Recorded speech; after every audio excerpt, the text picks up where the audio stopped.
욥기 17장 1절부터 16절까지 교독하겠습니다. 욥기 17장 1절부터 16절. 1절부터 교독합니다.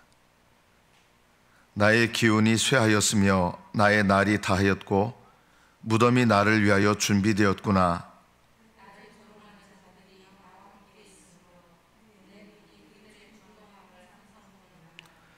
청하건대 나에게 담보물을 주소서. 나의 손을 잡아줄 자가 누구리이까?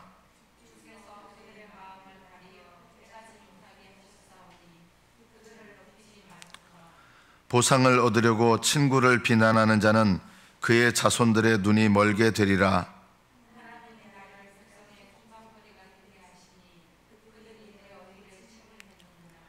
내 눈은 근심 때문에 어두워지고 나의 온 지체는 그림자 같구나.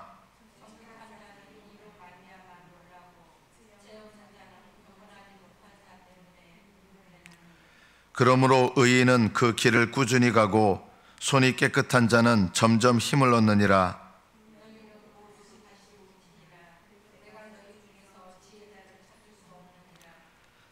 나의 날이 지나갔고 내 계획, 내 마음의 소원이 다 끊어졌구나.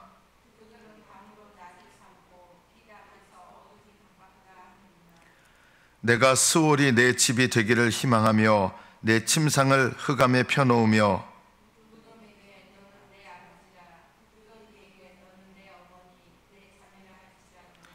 나의 희망이 어디 있으며 나의 희망을 누가 보겠느냐.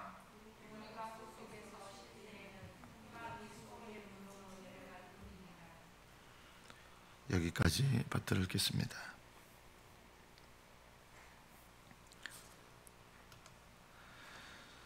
욥의 친구들은 욥보다 자신들이 의롭다고 생각했습니다. 그렇게 생각한 이유는 욥이 겪는 고난 때문이었습니다. 우리는 이 욥의 친구들과 같은 생각과 마음을 가질 때가 많이 있습니다.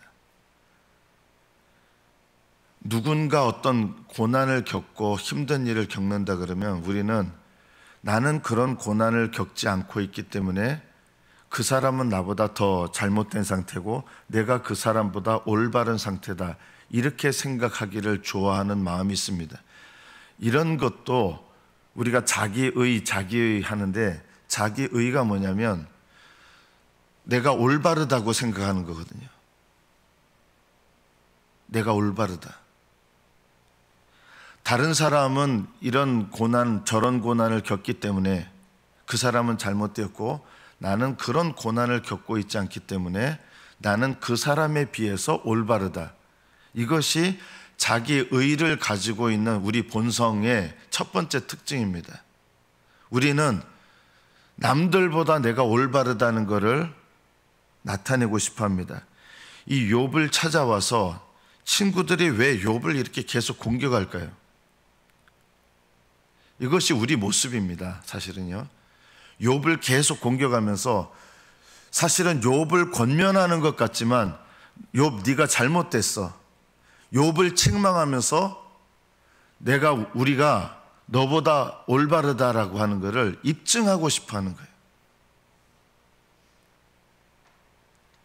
이것이 자기의를 가지고 있는 사람의 첫 번째 특징입니다. 내가 올바르다, 내가 너보다 올바르다.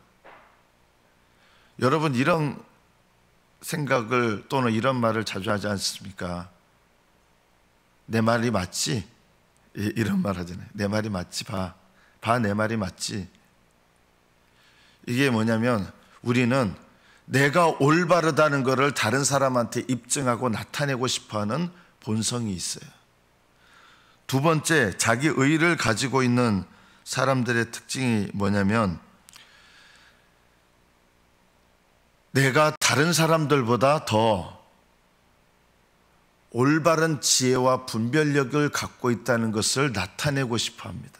이게 우리 모습입니다.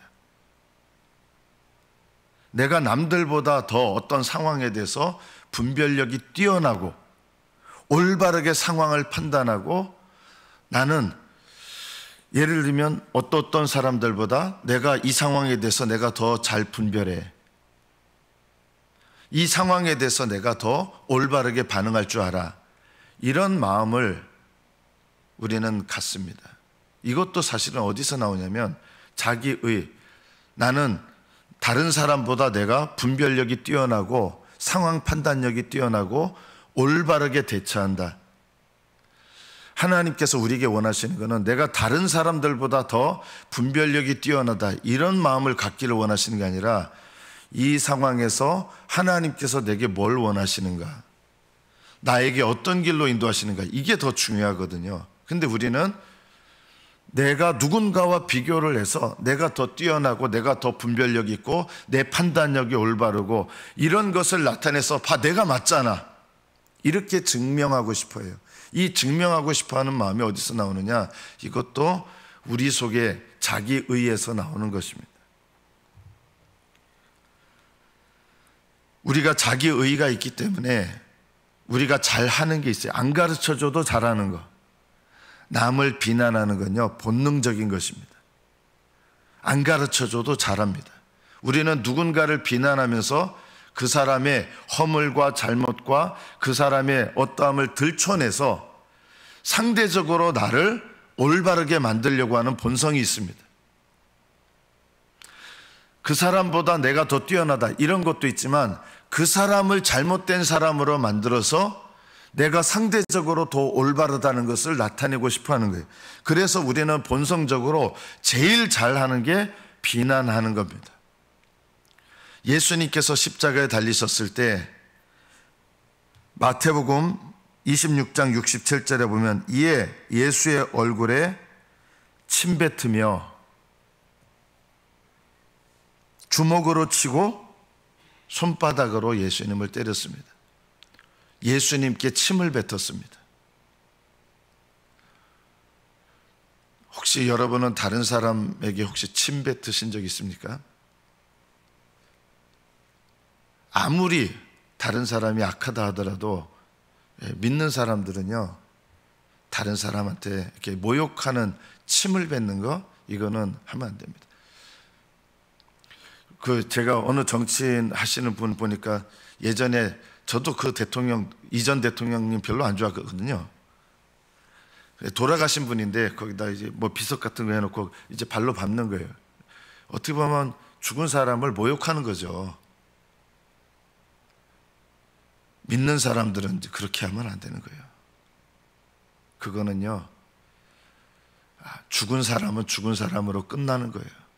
그거를 예전에는 또 그런 거 있잖아요. 부관참시, 시체로 들었는데 그걸 또 목을 해골로 된 상태에서 목을 치고, 그런 것들이 별로 그렇게 바람직한 것은 아닙니다.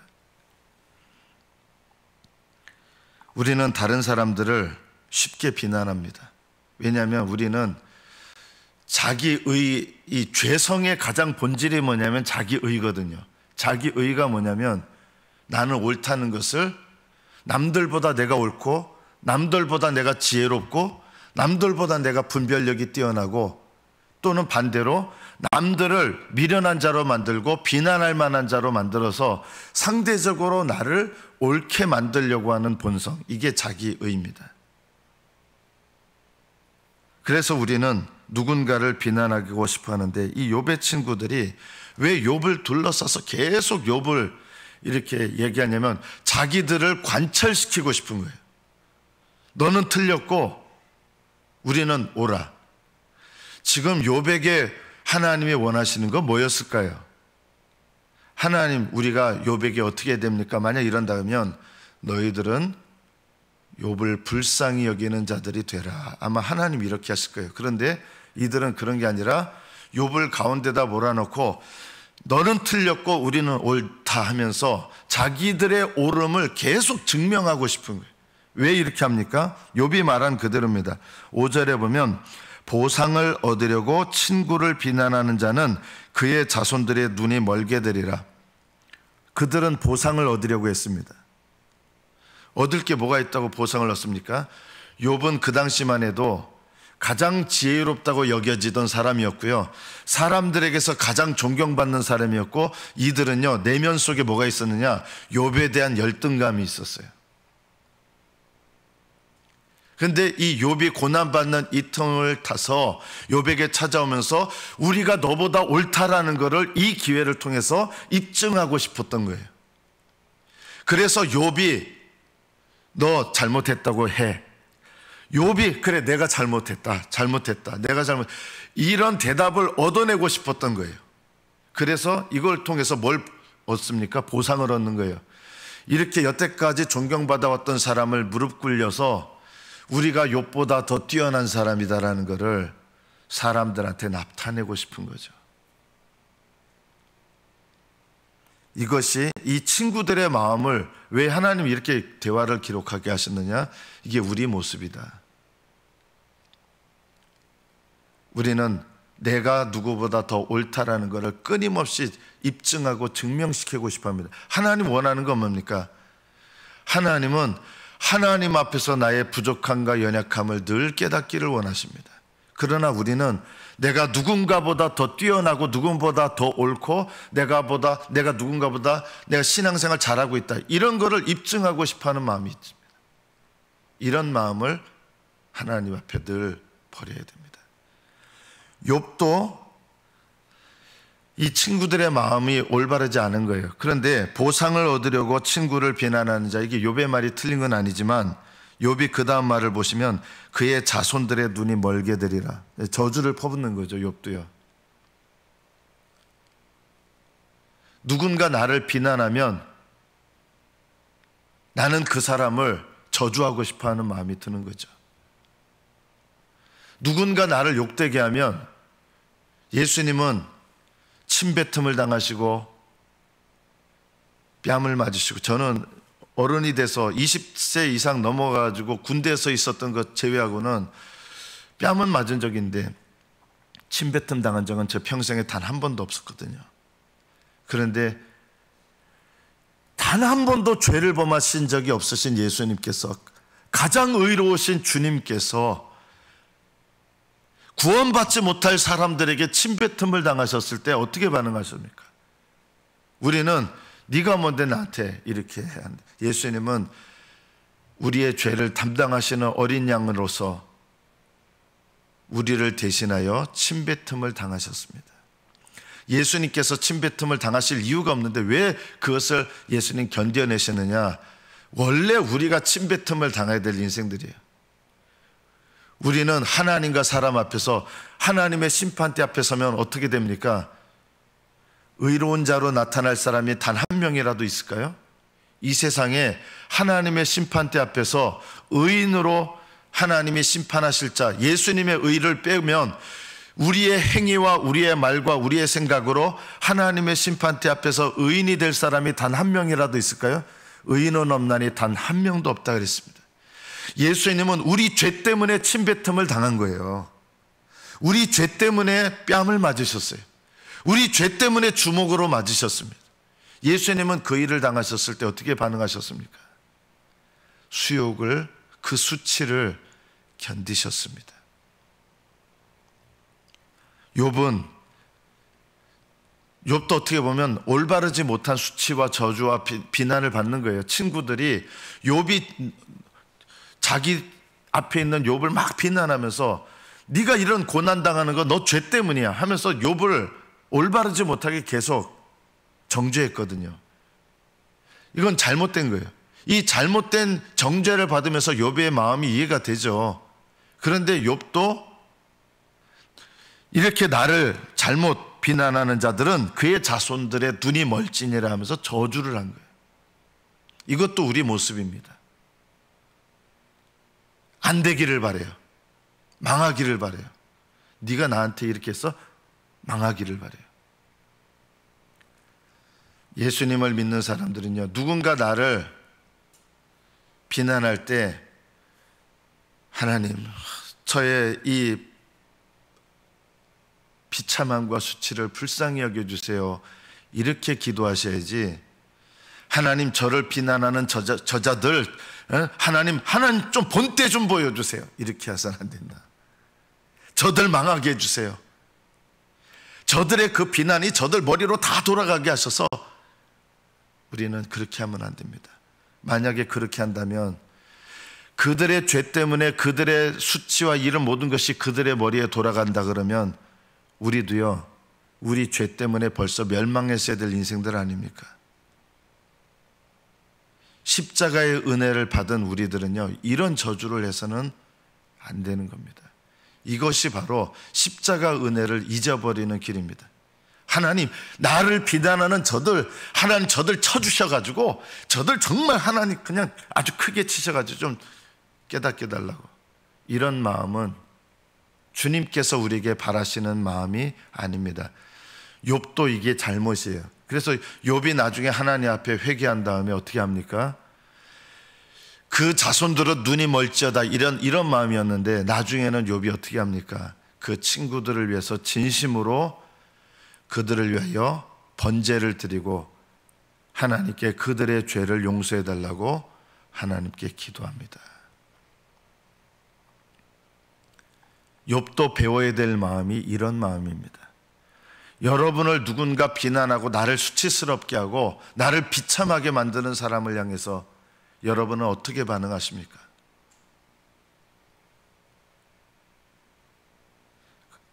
그렇다고 욥은요, 정직한 거예요. 정직하게 기도해야 돼요. 어떻게 기도하시느냐, 이럴 때 하나님, 이런 일을 겪어서 제가 이런 마음이 들었고 이렇게 제가 마음이 고통스러웠습니다라고 하나님 앞에 있는 여러분의 상한 마음을 고하실 필요가 있어요. 이 어떻게 해달라고, 저자는 어떻게 해주시고, 이거 복수하는 거고요.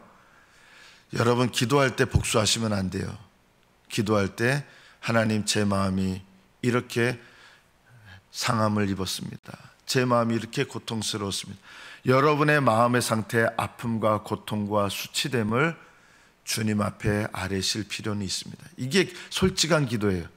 이런 마음의 아픔을 아뢰지 않으면서 너무 또 의로운 척 하지 마세요. 우리는 성인군자처럼 이것도 자기의입니다. 하나님 앞에 이런 마음을, 하나님 제가 너무나 고통스러웠고 제가 너무나 마음이 힘들었습니다, 이렇게 안 하고 오 할렐루야, 이것도요 어떻게 보면 자기를 포장하는 거죠. 사람들한테 내 모습이 어떻게 보이는가, 그것 때문에 내 자신 속은 썩어 들어가고 속은 온갖 분노와 이렇게 막 뒤틀려 있으면서 겉으로는 안 그런 것처럼, 이것도 어떻게 보면 하나님 앞에 꼭 신령한 것도 아니에요. 다윗은요, 하나님 앞에 자기가 고통을 겪을 때 하나님 앞에 솔직하게 기도하는 마음이 있었어요. 우리는 기도할 때 혈기를 부려서는 안 되지만 솔직할 필요는 있습니다. 하나님, 제가 어떤 마음인지, 어떻게 마음이 아픈지 그것을 하나님께 아뢰실 필요가 있습니다. 6절에 보면 욥은 하나님이 나를 백성의 속담거리가 되게 하셨습니다. 이게 너무나 고통스러웠던 거였습니다. 아무리 어려움을 당해도 견뎌낼 수가 있는데 욥이 제일 힘들었던 게 뭐냐면, 속담거리가 된 게 뭐예요? 누구나 다 자기를 향해서 조롱하면서 다른 사람들한테 가장 존경받던 사람이었는데, 존경받을 만한 사람이에요. 욥은 욥처럼 세상에 나를 경외하는 자가 없다고 하셨거든요. 그런데 이런 사람이 사람들의 오해 때문에 사람들의 말거리, 속담거리가 된 거예요. 그리고 보는 자마다 지나가던 집안에 여종들이 있었는데 아우 이러면서 요 보는 앞에서, 그전에는 우리 주인님이 세상에서 제일 훌륭하세요 이랬던 종들이요, 욥이 당하는 이 어려움 때문에 그 당시 사람들은 고난을 겪는 건 다 죄 때문이다, 이 생각을 갖고 있었기 때문에 탁 침을 뱉고, 욥 앞에서요. 그것도 욥 앞에서 종들이 침을 탁 뱉으면서 언제 죽어? 뭐 이런 얘기도 했을 거예요. 침 뱉으면서 뭐 저렇게 살아도 살 가치가 있을까? 보는 사람들마다 또 수근수근하면서 속담거리가 되게 된 거예요. 하나님께서 나로 백성의 속담거리가 되게 하셨습니다. 이게 하나님께 대해서 직접적인 원망은 아닌데 이런 일을 허락하신 하나님께 원망스러운 마음이 드는 거죠. 우리가 오늘 이 말씀을 통해서 하나 깨달아야 될 게 있습니다. 하나님께서 직접 나에게 어떤 일을 하시지 않았다 하더라도 하나님이 그 일을 허락하셨기 때문에 일어난 거 아닙니까? 그렇죠. 그거 맞는 거예요. 하나님이 허락하지 않은 일은 일어나지 않습니다. 근데 우리는 어떤 생각을 갖냐면 욥처럼 이런 생각을 가질 수 있어요. 하나님이 허락하셔서 직접 그 일을 일으키지 않으셨다 하더라도 하나님이 허락하셔서 이 일이 일어났다면 그 일을 허락하신 하나님도 잘못된 겁니다. 왜 내가 이런 수치를 당해야 됩니까? 하나님이 허락하셨으니까 이 수치 당하게 된 거 아닙니까? 하나님이 잘못한 거 아닙니까? 이런 마음인 거예요. 우리가 뭘 깨달아야 됩니까? 하나님께서 우리에게 허락하셔서 일어난 일은 우리를 비참하게 만들려고 허락하신 게 아니라 그 일 때문에 내가 비참해도요, 그 비참한 일을 통해서 하나님은 선한 목적과 뜻을 가지시고 허락하셨다. 우리가 이것을 기억해야 된다. 욥은 지금 원망하는 마음이 있는 거예요. 하나님이 이 일을 허락하셨기 때문에 내가 나를 백성의 속담거리가 되게 하셨습니다. 그들이 내 얼굴에 침을 뱉는구나. 가장 가까웠던 친구들이 자기를 둘러싸가지고 쉬지도 않아요. 포기하지도 않아요. 계속해서 자기를 비참하게 만드는 거예요. 인정해라. 네 자녀들이 죄를 지어서 이렇게 됐다는 거 인정해. 얼마나 잔인한 겁니까? 이 잔인한 친구들을 하나님이 허락하셨다고 생각하니까 하나님을 향해서 원망하는 마음이 드는 거예요. 우리가 오늘 이 말씀을 통해서 하나님께서 악한 자들을 허락하셨기 때문에 내가 이런 비참한 일을 당하는 거 맞아요. 그러나 이럴 때 우리가 어떤 생각을 가져야 되느냐? 하나님은 의로우시고 선하시다. 하나님은 100% 의로우시고 100% 선하시다. 선하시다는 말이 무슨 뜻입니까? 좋으시다라는 뜻입니다. 하나님은 좋으신 하나님이시다.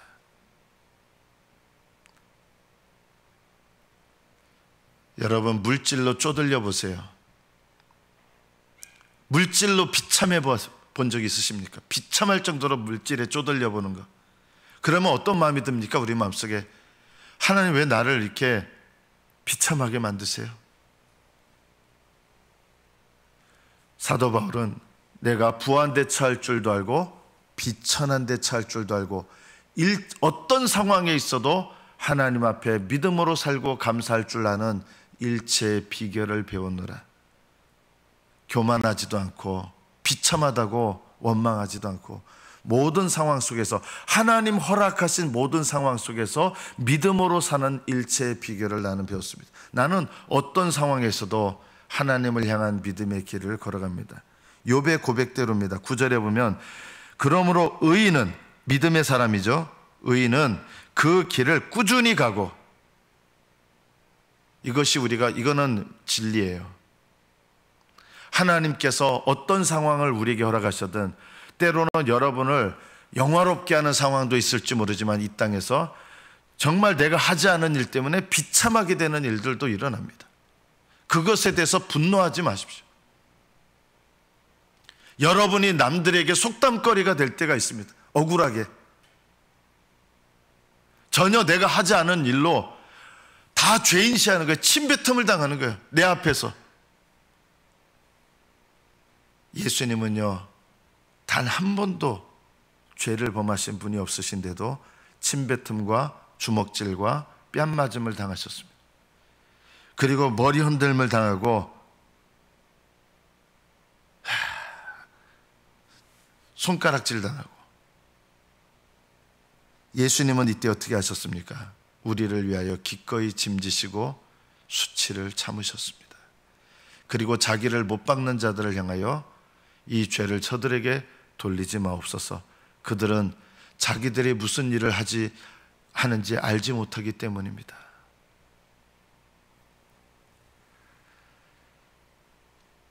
의인은 그 길을 꾸준히 갑니다. 어떤 상황 속에서도 하나님께서 지금 나에게는 이 길을 걸어가라고 하시는구나.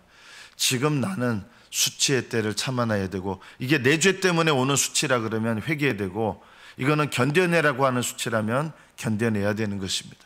의인은 그 길을 꾸준히 갑니다. 손이 깨끗한 자는 그런 가운데서도 죄를 범하지 않고 원망하지 않고, 손이 깨끗한 자는 이 길을 걸어가면서 하나님께서 점점 힘을 얻게 하시고 빛이 빛나게 하실 것입니다. 욥에게 하나님 원하셨던 건 뭐냐?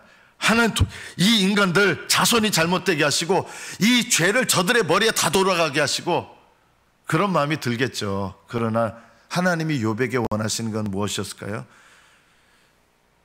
지금 나에게 원하시는 믿음의 길을 주님과 함께 걸어가는 것, 이게 욥에게 원하시는 것이었습니다.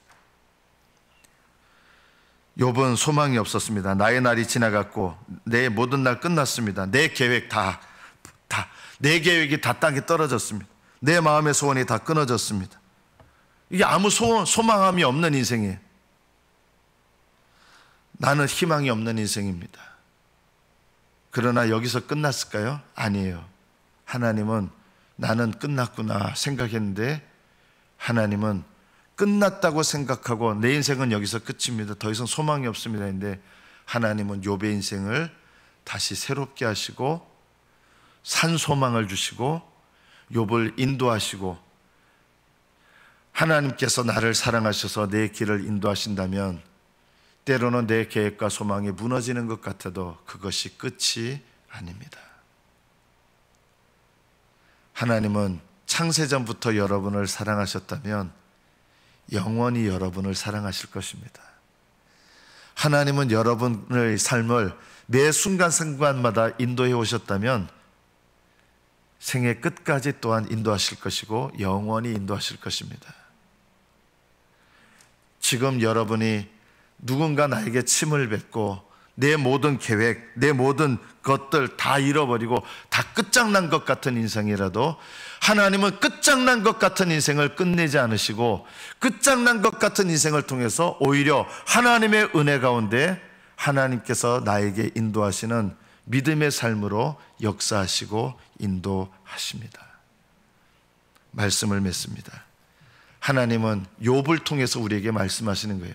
내 계획, 나의 날, 내 마음의 소원 완전히 다 무너진 것 같고 요만큼도 어떤 소망의 빛이 보이지 않는 것 같은 이 욥의 인생을 통해서 욥은 그렇게 느낀 거예요. 우리에게 말씀하십니다. 하나님은 완전히 무너진 것 같은 데서 다시 세우시고, 빛이 전혀 없는 곳에서 다시 빛을 세우시고, 빛이 있으라 하심에 빛이 전혀 없는 곳에서 빛을 창조하시는 하나님이십니다. 완전히 무너져 내리는 집 같은 그런 인생 속에서 하나님은 집을 다시 세우시는 분이십니다. 하나님은 여러분과 함께 하시고 여러분을 인도하시고, 내 앞에 두신 이 길 가운데 주님과 동행하여 나아가시면 주님은 여러분을 인도하시고 붙드시고 세워주실 것입니다. 그리고 우리 교회요, 안 무너집니다. 하나님, 우리 교회 앞길 주님 뜻대로만 나아가면요, 하나님 우리 교회 세워주시고 영화롭게 하시고, 왜냐하면 자기 몸이신데 비참하게 만들겠습니까? 교회는 주님의 몸이지 않습니까? 하늘나라 교회가 아니라 이 땅의 교회가 주님의 몸입니다. 그래서 주님은 주님께 순종하는 교회 영화롭게 하실 것입니다. 우리 교회 세우실 것이고 지키실 것이고 영화롭게 세워 가실 것입니다. 하나님의 뜻 가운데만 순종하여 나가십시오. 수욕받는 거, 비난하는 사람들 비난 겪으십시오. 나에게 말거리가 되게 하고 속담거리가 되게 하는, 속담은요 비난하는 말들이, 견뎌내십시오. 그러면 하나님께서 세우시고 지키시고 영화롭게 하시는 일을 보여주실 것입니다. 여러분의 삶과 여러분의 신앙생활이 하나님께서 복되게 하시고 세우시는 복된 믿음의 길이 되시기를 축복합니다. 기도하겠습니다.